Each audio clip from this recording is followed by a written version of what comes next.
Hello everyone. आज हम लोग पढ़ेंगे क्लास 7 का चैप्टर 2 का न्यूट्रिशन इन एनिमल्स का पार्ट 4। तो पार्ट 1, पार्ट 2, पार्ट 3, इन तीनों पार्ट्स में हमने काफ़ी कुछ पढ़ा। जैसे कि आज मैं थोड़ा समरी पहले दे देती हूँ।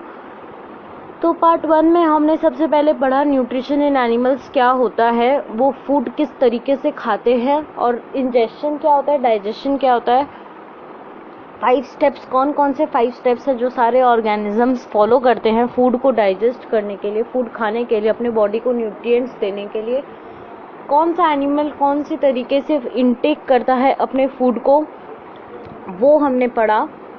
उसके बाद हमने पढ़ा कि इंजेशन डाइजेशन क्या होता है, एब्जॉर्प्शन असिमिलेशन क्या होता है, इजेशन क्या होता है। और उसके बाद हमने पढ़ा न्यूट्रिशन इन एमीबा, एमीबा अपना न्यूट्रिशन कैसे करता है, सूडोपोडिया क्या होता है, सूडोपोडियम क्या होता है, एमीबा क्या होता है, यूनिसेल्यूलर ऑर्गेनिज्म क्या होता है, मल्टीसेल्यूलर ऑर्गेनिज्म क्या होता है।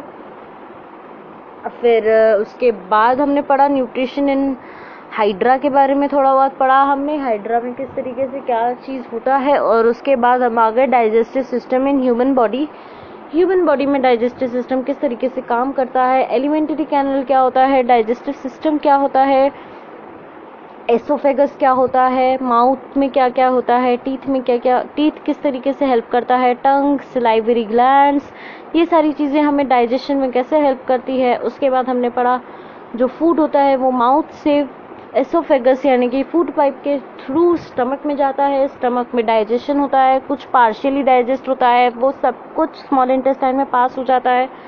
स्मॉल इंटेस्टाइन में वो पूरी तरीके से सारी चीज़ें डाइजेस्ट हो जाती है, एब्जॉर्ब कर लिया जाता है न्यूट्रिएंट्स को, और ब्लड में से, ब्लड के थ्रू पूरे होल बॉडी में पहुंचाया जाता है सारे न्यूट्रिएंट्स को। उसके बाद जो फेक मटेरियल यानी कि वेस्ट मटेरियल बचता है उसको लार्ज इंटेस्टाइन में भेज दिया जाता है। और लार्ज इंटेस्टाइन में क्या होता है, लार्ज इंटेस्टाइन में जो फूड होते हैं, वेस्ट मटेरियल होता है, उसमें से सारे वाटर को सोक कर लिया जाता है, सारे वाटर को एब्जॉर्ब करके रख, और उसके बाद वेस्ट मटेरियल हमारे एनस के थ्रू निकल जाता है। लीवर पैंक्रियस हमारे को डाइजेशन में हेल्प करता है, पैंक्रियस हमारे शुगर लेवल को बैलेंस करने में हेल्प करता है, लीवर हमारे फैट को डाइजेस्ट करने में हेल्प करता है। अब हम डाइजेशन का कुछ फीचर्स पढ़ेंगे, जैसे कि डाइजेशन एक एक्स्ट्रा सेल्यूलर प्रोसेस है। क्यों? क्योंकि मल्टी सेल्यूलर ऑर्गेनिजम्स में डाइजेशन बहुत लॉन्ग होता है। It involves many organs, mouth, oesophagus, stomach, intestine and anus. The process of digestion involves egestion, digestion, absorption, assimilation and digestion. A number of organic compounds called digestive juices or enzymes are involved in this process of digestion. An outline of the different digestive juices produced in human along with their substrates are product formed in given table. तो इस table में हमें बताया गया है किस तरीके से क्या एंजाइम्स रिलीज होता है, तो ये आपको पता होना चाहिए। The small intestine in a man is about 20 feet long. It is the main organ of absorption of digested food. तो स्मॉल इंटेस्टाइन के बारे में हम डिटेल में पढ़ेंगे कि स्मॉल इंटेस्टाइन कितने बड़ा होता है, 20 फीट होता है। विली क्या होता है basically? The inner surface of the small intestine has a number of finger like projection called villi. These villi increases the surface area for absorption of digested food. तो basically villi finger like projection होता है, वो कुछ इस तरीके से होता है, कुछ ऐसा होता है। बेसिकली नदी की लहरें होती है ना, ऊपर नीचे ऊपर नीचे ऊपर नीचे ऊपर नीचे, वैसी होती है, ताकि जो फूड डाइजेस्ट करना है वो इजीली डाइजेस्ट हो जाए, सरफेस एरिया बढ़ जाता है। तो what is villi, how it helps, ये क्वेश्चन आपको आ सकता है। The absorbed food is then carried by blood to different parts of the body for blending into the cell components. This assimilation of food, absorbed food, the undigested food is secreted out through anus. asphyx, ये हमने पढ़ लिया। Tooth decay क्या होता है? Tooth decay, chocolate खाओगे तो tooth decay ही होगा ना, इतना चॉकलेट नहीं खाना चाहिए, कोई भी चीज़ ज़्यादा नहीं खानी चाहिए, हर चीज़ लिमिट में खानी चाहिए। तो टूथ डीके बेसिकली यही होता है कि आपके दांत खराब हो जाते हैं, कैविटी लग जाता है, तो फिर टूथ डीके हो जाता है। और किस तरीके क्यों क्यों होता है? आप फूड खाते हो, स्वीट खाते हो, कोई भी चीज़ ज़्यादा खाओगे तो यही होगा। और अपने टीथ का केयर अच्छे से करना चाहिए, ब्रश करना चाहिए, दिन में 2 बार करना चाहिए सॉरी, दिन में 2 बार ब्रश करना चाहिए, अपने टीथ को क्लीन रखना चाहिए। अब ओरल क्वेश्चंस कुछ डिस्कस कर लेते हैं। For which function the which tooth help is for which function this tooth, ये पिक्चर दिया हुआ है और आपको आइडेंटिफाई करना है कि ये कौन सा टूथ है। बेसिकली कैनाइन है और इसका फंक्शन क्या है? Tearing the food. The tongue helps in mixing the food which is watery secretion. What is watery secretion? What is watery secretion in our mouth? Saliva, जिसके साथ हमारे को फूड मिक्स करने में हेल्प होता है टंग के थ्रू। यानी कि टंग हमारे सलाइवा के साथ हमारे जो हम फूड कंज्यूम करते हैं उसको मिक्स करने में हेल्प करता है। टंग का फंक्शन क्या है? मतलब टंग का फंक्शन नहीं, टंग का फंक्शन तो हमने डिस्कस कर लिया। टंग का ये जो पार्ट है बेसिकली आइडेंटिफाई करना है आपको, कौन सा सोर है, कौन सा मीठा है। Which organ of the human digestive system contain a number of finger-like projection called villi? Small intestine में होता है। अब हम पढ़ेंगे digestive system in ruminants. Ruminants यानी कि काऊ के बारे में पढ़ेंगे। काऊ के अंदर डाइजेस्टिव सिस्टम किस तरीके से होता है। Have you seen a cow or buffalo chewing the grass or fodder given to them? These animals quickly eat the fodder, then they relax leisurely and chew what they have eaten. This act of chewing is known as chewing cud. Animals like sheep and deer also chew cud. All the animals chew cud are called ruminants. यानी कि ये जो animals होते हैं, काऊ, buffalo, dear, ship, आप इन्हें food कुछ भी खाने को दो, ये पहले उसे चबाएंगे और धीरे धीरे रिलैक्स होके बहुत धीरे धीरे चबा चबा के खाएंगे। एकदम मतलब बहुत स्लोली खाते हैं ये लोग और बहुत धीरे धीरे च्यू करते ही रहते हैं। इन एनिमल्स को बोलते हैं रूमिनेंट्स। इनका डाइजेस्टिव सिस्टम थोड़ा अलग होता है, वही हम पढ़ेंगे। How is it possible for a ruminant to bring back the food into the mouth? तो ये जब च्यू कर लेते हैं उसके बाद ये उसे गीट लेते हैं और गीटने के बाद कुछ वक्त बाद सारे न्यूट्रिएंट्स एब्जॉर्ब करने के बाद ये अपने फूड को वापस अपने माउथ में लाते हैं अपने स्टमक से। शॉक हो गए सुन के कि ये चीज कैसे पॉसिबल है? तो देखते हैं। एक ह्यूमिनेंट का स्टमक का आपको दिया हुआ है यहाँ पे, आपको ये भी याद रखना है।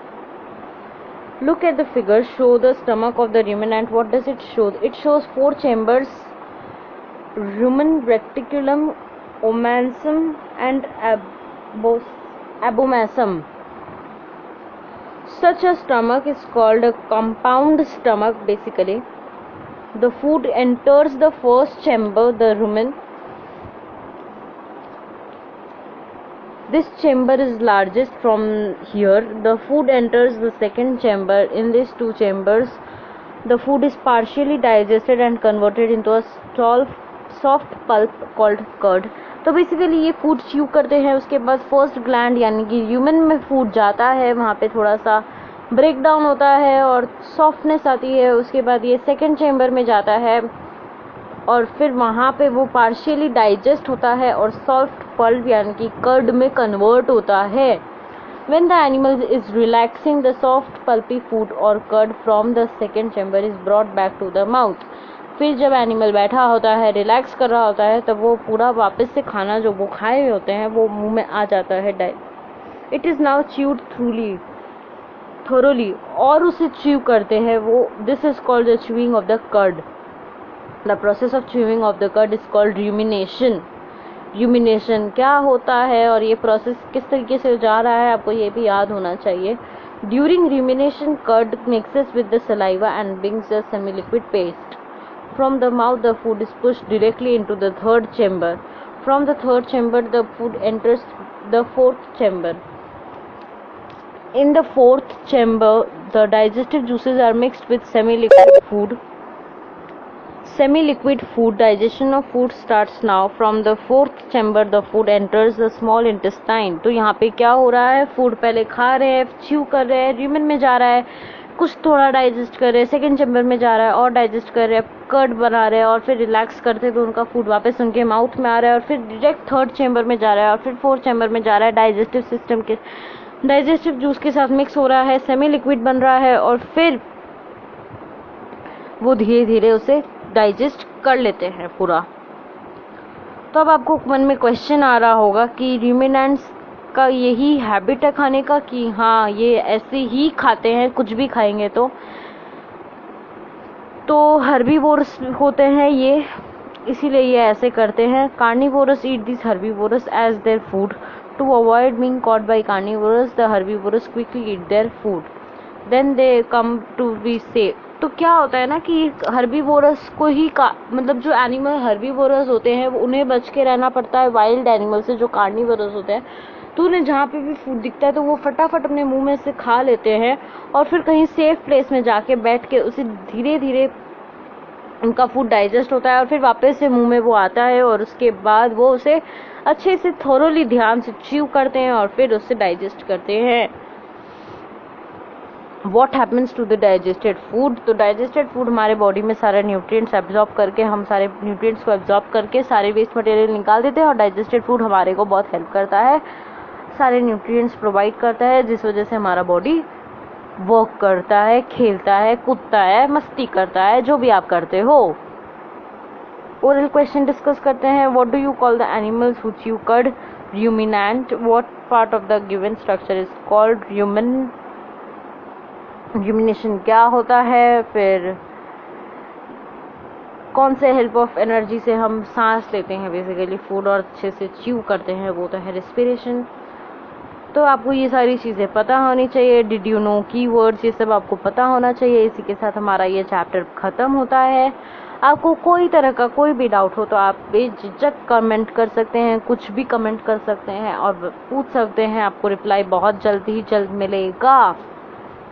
और आपको इस जगह कुछ नया दिखने को मिला कि काऊ जो हर्बीवोरस एनिमल्स होते हैं वो अपना फूड कैसे खाते हैं, उन्हें कितना प्रॉब्लम होता है, ये आपको पता चला। तो इसी के साथ thank you for watching this video. If anyone has any kind of doubt please comment below, surely आपका आंसर दिया जाएगा वहाँ पर। और क्वेश्चंस पूछना हो पूछो, और समझ में आ गया हो तो वेरी गुड, लर्न करो, चीज़ें लर्न करो, यानी कि रटो मत, समझो आंसर्स को और फिर समझने के बाद खुद से लिखने का ट्राई करो। ठीक है, चलो बाय बाय।